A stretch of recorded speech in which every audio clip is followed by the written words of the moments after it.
A microgênese diz respeito ao fato de que cada fenômeno psicológico tem sua própria história também. Por isso que é micro, no sentido não de necessariamente pequeno, mas com foco bem definido. Assim. Então, ao invés de a gente pensar a história do Brasil, a história das famílias de classe média em São Paulo, uma coisa maior, a micro é assim, entre saber uma coisa e não saber, por exemplo, entre... Primeiro, uma criança não sabe amarrar sapato. Depois de um tempo, ela sabe amarrar sapato. Entre não saber e saber, algo aconteceu e um tempo passou. Então, eu posso, interessado em compreender o desenvolvimento, olhar de uma forma micro para esse fenômeno, para a história desse fenômeno. Então, como a criança aprendeu a amarrar sapato é a microgênese do aprender a amarrar sapato.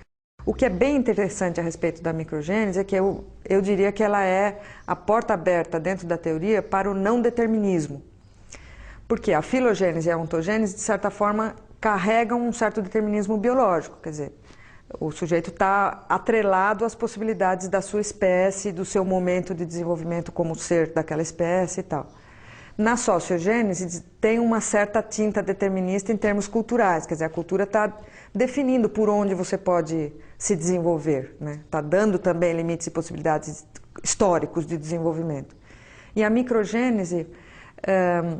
faz a gente olhar para o fato de que, como cada pequeno fenômeno tem a sua história, e como ninguém tem uma história igual ao do outro, é aí que vai aparecer a construção da singularidade de cada pessoa e da heterogeneidade entre os seres humanos. Quer dizer, você não encontra duas histórias iguais. Mesmo coisas que podem parecer tão parecidas, resultam diferentes, né? Então, você tem duas crianças na sala de aula, as duas têm 7 anos, as duas vêm de família de classe média, as duas têm pai, sei lá, com cursos de ensino médio, as duas estão naquela escola, naquela sala, moram naquele bairro, é tudo tão parecido.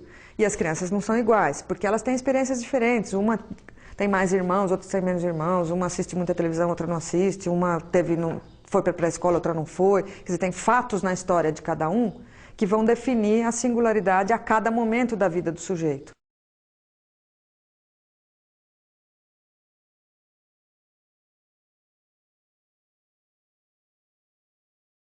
A invenção e o uso dos signos como meios auxiliares para solucionar um dado problema psicológico, tais como lembrar, comparar, relatar, escolher, é análoga à invenção e o uso de instrumentos, só que agora no campo psicológico. A ideia de mediação é a ideia mesmo de intermediação, de ter uma coisa interposta entre uma coisa e outra, né? E no caso do ser humano, a ideia básica do Vygotsky é que a relação do homem com o mundo não é uma relação direta, mas é uma relação mediada. A mediação pode ser feita através de instrumentos e de signos. A mediação por instrumentos é o fato de que a gente se relaciona com as coisas do mundo usando ferramentas ou instrumentos intermediários. Então, por exemplo, eu vou cortar um pão, eu uso uma faca para cortar o pão. Claro, eu posso também arrebentar com a mão, mas eu uso uma faca para cortar o pão. Ou eu vou cortar uma árvore, eu uso um machado, uma motosserra e tal. Então, esses instrumentos da tecnologia estão fazendo uma mediação entre a minha ação concreta sobre o mundo e o mundo. Os signos são formas posteriores de mediação que fazem uma mediação de natureza semiótica, que a gente chama, ou simbólica, né? Que fazem uma interposição entre o sujeito e o objeto de conhecimento, por exemplo, entre o sujeito humano, o psiquismo e o mundo, o eu e o objeto, o eu e o mundo, de uma forma que não é concreta como a gente faz com os instrumentos, mas é de uma forma simbólica, né? Então, tem uma primeira forma de signos que ainda tem uma existência concreta. Por exemplo, banheiro feminino e masculino nas portas de sanitários. Tem um chapéuzinho para homem e um guarda-chuvinha para mulher. Isso é um signo, quer dizer, é uma coisa que representa a ideia de feminino e masculino e todo mundo compartilha dessa representação, quer dizer, os usuários do sistema sabem que aquilo quer dizer homem, aquilo quer dizer mulher e acertam a informação, né? Tomam posse da informação de uma forma adequada. O fato de eu trocar o anel de dedo para lembrar que eu tenho que telefonar para alguém, por exemplo, não é o próprio ato de telefonar, não está ligado diretamente ao ato de telefonar, é uma informação de natureza simbólica que está interposta entre a intenção de fazer alguma coisa e a própria ação, né?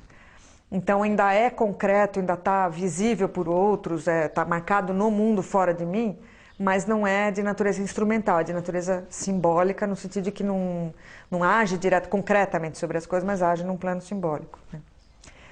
Bom, e um outro plano em que aparecem os signos é o plano totalmente simbólico mesmo, internalizado. As coisas são postas para dentro do sistema psicológico da gente e funcionam como mediadores semióticos ou simbólicos dentro do nosso sistema psicológico. Então, para isso, aparece uma característica que é tipicamente humana, que é a possibilidade de representação mental, a possibilidade de transitar por um mundo que é só simbólico, né? Então, por exemplo, eu vou me relacionar quando eu encontro pela frente um objeto qualquer, por exemplo, uma mesa. Quando eu vejo aquela mesa, eu não estou me relacionando com ela de uma forma não mediada, direta. Então, eu só sinto ela perceptualmente, por exemplo, dou uma trombada na mesa, ou encosto nela e sinto que ela tem uma aresta pontuda, ou eu apoio coisas sobre ela, fisicamente só.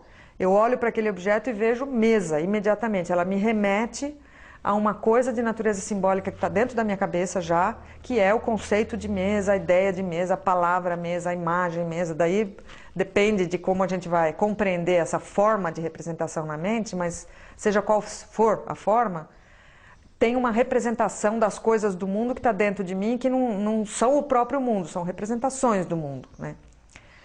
E isso é uma coisa tipicamente humana, exclusivamente humana, que permite o trânsito do ser humano por dimensões do simbólico. Eu posso transitar entre dimensões de tempo, eu posso pensar em coisas que já aconteceram, posso antecipar coisas futuras, posso pensar em coisas que estão em outro espaço, tudo por meio do trânsito simbólico desses mediadores que fazem a intermediação entre a minha pessoa e o mundo.